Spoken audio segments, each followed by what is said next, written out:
pelikula o TV ang usapan, mga kwento tungkol sa pag-ibig ang siguradong #1 sa ating mga Pinoy. Kaya naman po, 3 kwento ng pag-ibig ang susubukang itahin ng pelikulang Ikaw at Ako. At syempre, papangunahan na po yan ng ating panauhin, pandangal. Wow! Ngayong umaga! Grabe po. Pag sinasabi ko yung veteranong actor, parang kulang eh. Hindi sasakto yung salita kasi talagang Philippine icon when it comes to acting. Ang mommy po ng aming Mommy Chiki, si Mommy Boots Anson.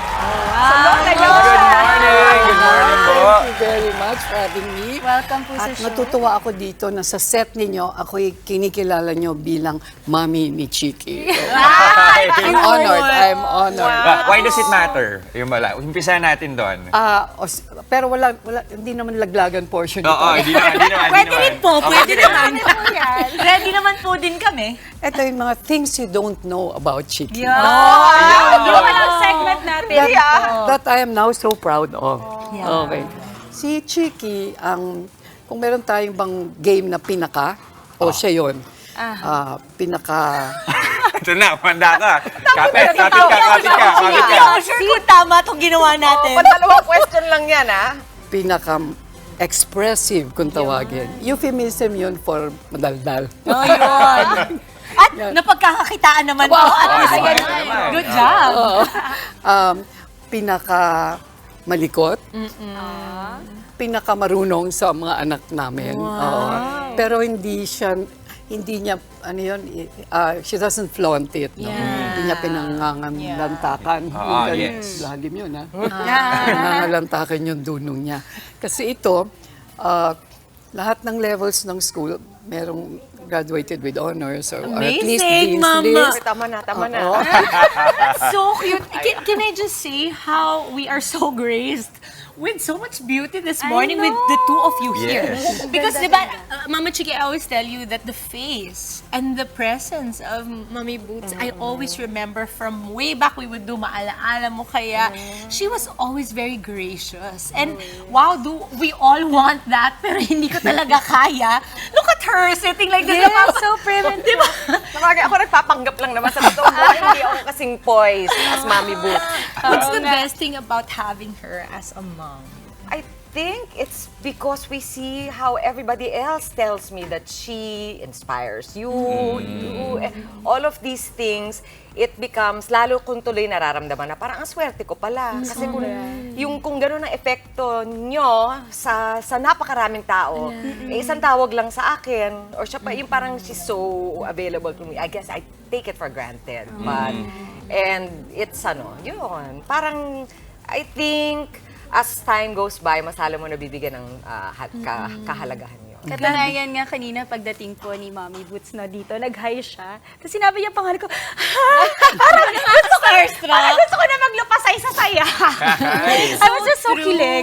Eh kasi syempre, when you have an icon, a legendary icon, that you all, and look at her, she's so beautiful. She is so beautiful. You have not changed one bit. I'm telling you, I was 12 years old when we were together, and this is how she looks.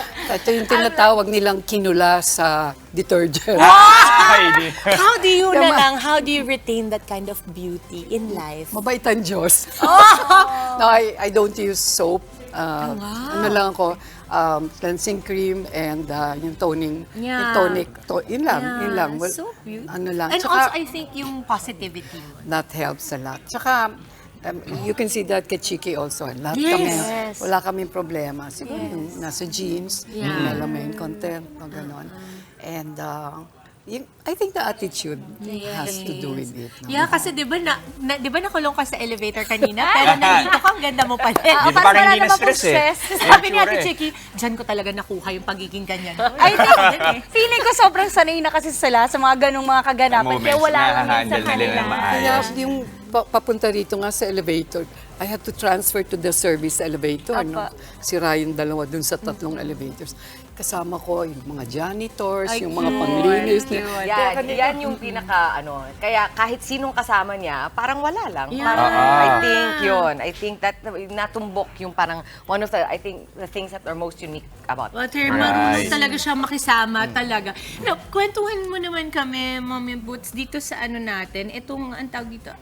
Ako kasi parang kanina, when si Ate Chiki was really telling us that you were gonna come here, I was so excited because I know that very rare talaga do you do guestings now. Is it because nandito si Ate Chiki or nandito rin kami? Yun yung gusto marinig eh. Gusto ko marinig eh. Ang totoo niyan, when there are invitations that come, na sa feeling ko, yung presence ko, yung mga inputs ko, makakatulong, ba't naman hindi, di ba? Basta maayos lang yung Tama. schedule. Ako ma'am, may darating kayong pelikula, Ikaw at Ako. Imbitahan natin ang mga manonood. Ano bang dapat nilang asahan sa pelikula niya? Ikaw at Ako, ito po ay trilogy, kwento ng tatlong pares. Isang nasa teens nila, isang middle age, si Paolo Contis at si Rian Ramos yun.